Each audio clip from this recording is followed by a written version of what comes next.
Hello everyone.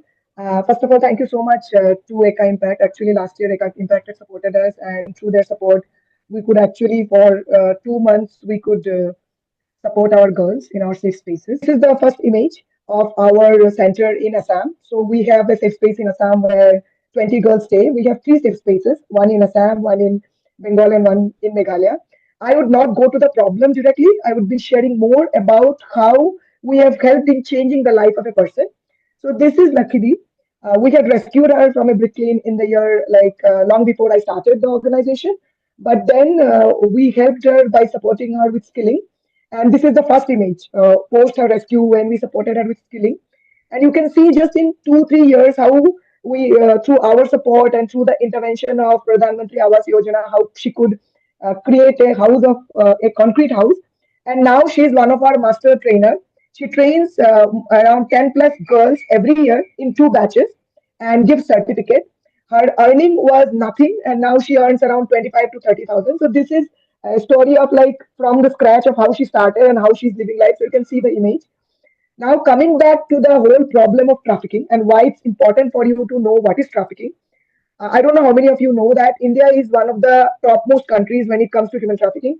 Before going to what is the source, destination, and how it's a transit point, let me tell you what is trafficking. Trafficking is like luring a person for the purpose of, work, marriage, or love. And India is equally a source and a destination. For example, states like Assam, Bengal, Jharkhand, Chhattisgarh, these are the sources.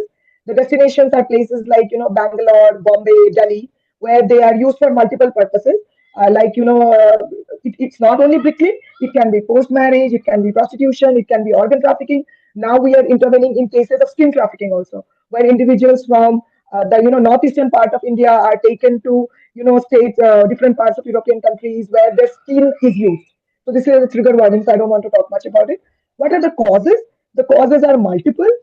Illiteracy, poverty being the primary one, because more than 15 crores in India are living under below poverty line, followed by unemployment and illiteracy. Some issues that are mainly, that effects of trafficking are child labor, sex trafficking, organ trafficking. So you can Google, you can know about it. I just shared three of them. Now, why is rehabilitation vital? Rehabilitation is very much important because what we saw when we rescued the girl, she's going back to the place from where she comes because nobody does intervention. Nobody focuses on, what will happen to her post her rescue. This is a girl we had rescued from a red light area in Bombay. Now she's, doing this design work. She's supported by some of our volunteers also, and even NIFT had come, and this is something that she's doing. First primary issue is to heal from the trauma that they go through because, of course, they were sold, they were tortured, they were exploited. Second is rebuilding their life because once they are rescued from trafficking, it's very, very difficult to rebuild their life because they face this constant exploitation and problem from the community. Most of the girls that are rescued by different organizations across the country, they end up getting re-trafficked because they are not given access to income and opportunities. Social integration doesn't happen. Family considers them like like a burden. They think that they are rescued from a red light area or from forced marriage or from Brooklyn, so that means they were into something which is sinful. And biggest challenge that we have faced is that they are not empowered. They don't have agency. They are constantly under fear. Here we have mentioned some of the numbers. So human trafficking is one of the third most largest organized crimes after arms and drugs because arms and drugs can be sold once, but humans can be sold multiple times. I have been in the space for the last 13 years. There are girls who have rescued who have been sold 20 times. So that is the alarming situation. I don't have to go to the numbers. I just want to share six stories based on the six pointers that I have mentioned. These are the challenges our survivors face, and that's the reason we thought that rehabilitation is necessary, empowerment is necessary. I don't want to mention the names of the girls because of the privacy issue, but I would definitely want to share you the story. First is the story of discrimination and social stigma. You can see the girl with the red chunni in the middle, where she went to buy potatoes from a local shop where she asked the price of the potatoes and she was told that what is your rate. So this is the same shop where she used to go and she used to call the person brother in Bengali. So this is the first case of how discrimination and social stigma has played a big role when they came to know that she was trafficked. Second is rejection and isolation. There is this girl with the white chimney where she had gone to her house, next to her house, where she was not allowed to enter because of the fact they thought that she is a traffic survivor, and then she is not. She comes from a place of doing some bad work, So they did not allow her. Third comes this girl in the fourth.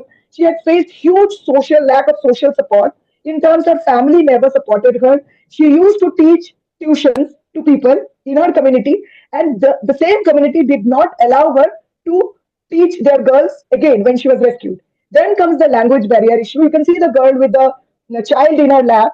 This girl was rescued from Bombay red light area and she was kept in a shelter home. She was constantly told to say that she is from Bangladesh because of the fact that she did not know Hindi, and it was such a difficult intervention for us because she was a Muslim girl. So this is the problem this girl faced, and this language played a big role. Then comes the financial difficulties. You can see the girl who was with the maroon dress in the left hand side with the phone. She faced a huge issue. She used to work as a house help in one of the houses, but the people did not pay her for 3 months, saying that ki, you are doing sex work. वहाँ पे तो पैसा नहीं मिलता था. You are not getting money there, so why should you pay? So this was the challenges she faced. Then comes the girl with the green chunni, where she faced huge difficulties because she used to get up from her sleep, shout, cry, because she suffered huge PTSD, post-traumatic stress disorder. She faced cognitive issues. She never used to talk. She was in constant fear. So these are some of the challenges, and these are some of the case studies we felt like sharing with you. Now coming back to some of the work that we do with through which Ekaimpact supported. Some of the donors are also in the call. These are some of the ways we support the girls, providing vital psychological support. We created self-help groups in the community to give them alternative livelihood. There were vocational skills that were given to her. There are rosters that are maintained. The girls do gardening. The girls go for study tours. These are some of the ways they work. I could not include all the image because, of course, space was not there. But there are different ways we support the girls, and most important focus is creating safe space because we saw that keeping them in the community created a lot of turmoil, created a lot of torture. That is the reason we had those safe spaces. These are some of the ways we equip the survivors also. Now we equip at-risk girls also, not just survivors. Now coming to the call to action thing, we do extensive awareness in communities. We engage in prevention where we do a lot of campaigns. We ensure the community is involved in the work that we do because it is not possible for an NGO to keep going and doing work. The community have to be empowered. There are different capacity molding programs that we do where we select people who run anti-trafficking clubs, who do village response committees, where they maintain this roster of a girl who has gone for work in Delhi. If the girl is calling at home, if the girl is sending money, yeah. So what we have decided to do, because of course we need a lot of money to run our safe spaces. It's 2 lakhs a month, so it's not possible. So we have for building the skilling center of the DB that we have, we are actually planning to create a design center where we send survivors for more work. So this is a financial outlay that we have mentioned. We want to buy a machine, a bigger machine like a Zuki or something, which will cost us 1 lakh. We want to set up a skilling center in a bigger way. So this is the amount that is needed to equip the schooling center with the different kinds of skills machines that we need. And two batches cost, like there's a batch cost that's needed. They create albums, they create different design materials, they sell their products, some branding and marketing we need. And for the outreach activities, so what the girls, the survivors are doing, they are not just getting skills, they are also becoming community mobilizers in the communities. So they go, they talk to communities, they do mapping, they do baseline, they do endline. So absolutely. So Eka Impact has supported us in the year 2023, I guess. So we had actually 25 girls, 2 months support, and 25 girls had passed out. There was an impact report also which was shared.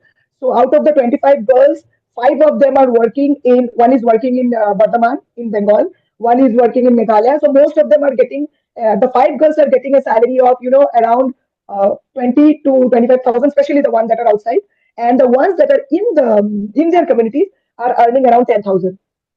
So of course, from earning nothing, they are earning 10,000, and in a village, earning 10,000 is quite a big thing for them. We are trying to empower them with other skills. So of course, 25 girls were supported for 2 months.